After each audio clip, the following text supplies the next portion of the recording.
నేను.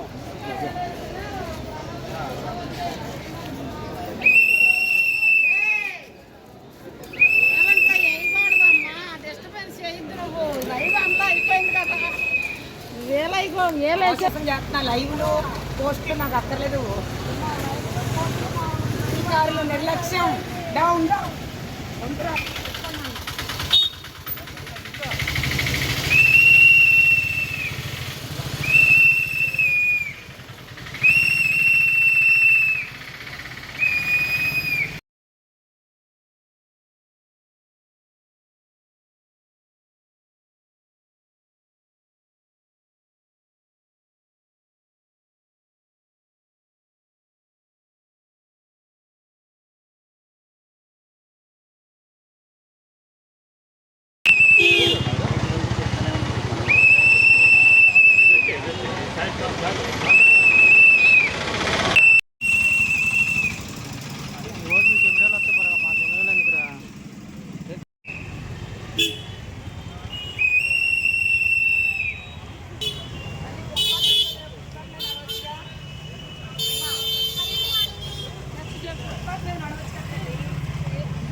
మీరే మాట్లాడకపోతే ఎలా? నా పుష్పక్షం నడవచ్చు కదా,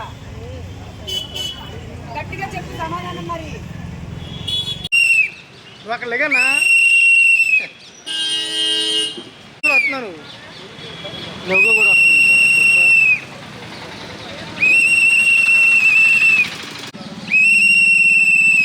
కూర్చోబెడతా ఉండండి అక్కడ కూర్చోండి కదా. రాగరా తీసుకున్నారా?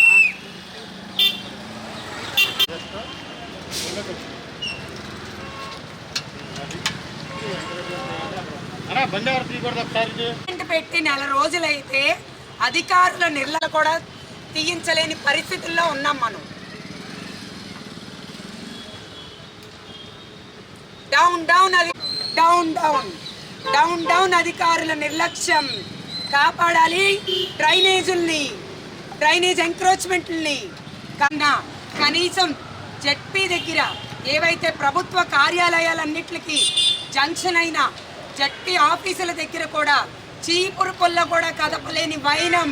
సిగ్గుపడాలి ఏలూరు జిల్లా.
నా పేరు స్వర్ణలత, మాది ఏలూరు.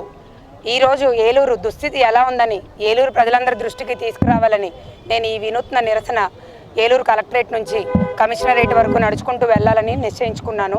అదే సందర్భంగా ఏలూరు కలెక్టరేట్కి వెళ్ళడం జరిగింది. పీజీఆర్ఎస్లో జేసీ గారిని కూడా కలవడం జరిగింది. అయితే విషయం ఏంటంటే ఏలూరులో దోమల బెడద, శానిటైజేషన్ వర్క్ ఏదైతే చేయాలో శానిటైజేషన్ సరిగ్గా చేయడం లేదు. అందుకని నేను పలుమార్లు కంప్లైంట్ పెట్టి, సార్ ఇలాగా ఇబ్బందులు గురవుతున్నారు ఏలూరు ప్రజలందరూ, కనీసం రోడ్డు మీద నుంచుని మాట్లాడే పరిస్థితులు కూడా లేవు, షాపుల దగ్గర కూర్చోడానికి కూడా లేదు, అంత విపరీతంగా దోమలు ఉన్నాయి సార్, శానిటేషన్ సరిగ్గా లేదు, కొంచెం శానిటేషన్ మీద దృష్టి పెట్టండి, దోమల మందులు కొట్టించండి అని చెప్తే ఎటువంటి పట్టింపు లేదు. అధికారులు పనిచేయరని తెలిసి గ్రౌండ్లోకి వెళ్ళి నేను ఎంక్వైరీ చేసి గ్రౌండ్లో నేను రీసెర్చ్ చేస్తే తెలిసింది ఏంటంటే ఏలూరులో ఫుట్పాత్లు మరియు డ్రైనేజీలు ఎంక్రోచ్మెంట్కు గురయ్యాయి. ఏలూరు డ్రైనేజ్ ఎంక్రోచ్మెంట్ అయ్యి ఏలూరు డ్రైనేజ్ చెత్తని పూడికల్ని తీయడం లేదు. ఏదైతే ఇది తీయకపోవడం వలన దోమల పెంపుదల క్షేత్రం అయిపోయింది ఏలూరు. అందుకని నేను దాని పట్ల కూడా పీజీఆర్ఎస్లో కంప్లైంట్లు పెట్టి నెలన్నర నుంచి కార్యాలయాల చుట్టూ తిరుగుతూనే ఉన్నాను. అధికారుల నిర్లక్ష్య ధోరణి చూస్తూనే ఉన్నాను. వాళ్ళు కనీసం పట్టించుకోబోగా వాళ్ళు చెప్పే సమాధానాలు వింటే ఏలూరు ప్రజలు కూడా ఆశ్చర్యపోతూ ఉంటారనమాట.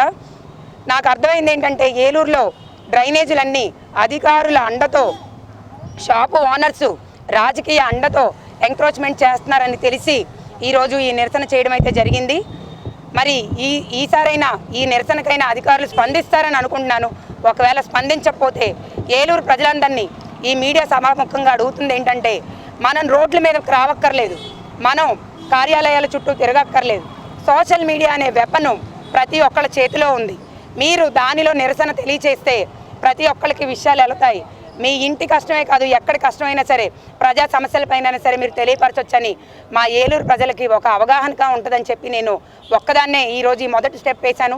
రేపు మా ఏలూరు ప్రజలందరి మద్దతు కూడా వస్తుందని ఆశిస్తున్నాను.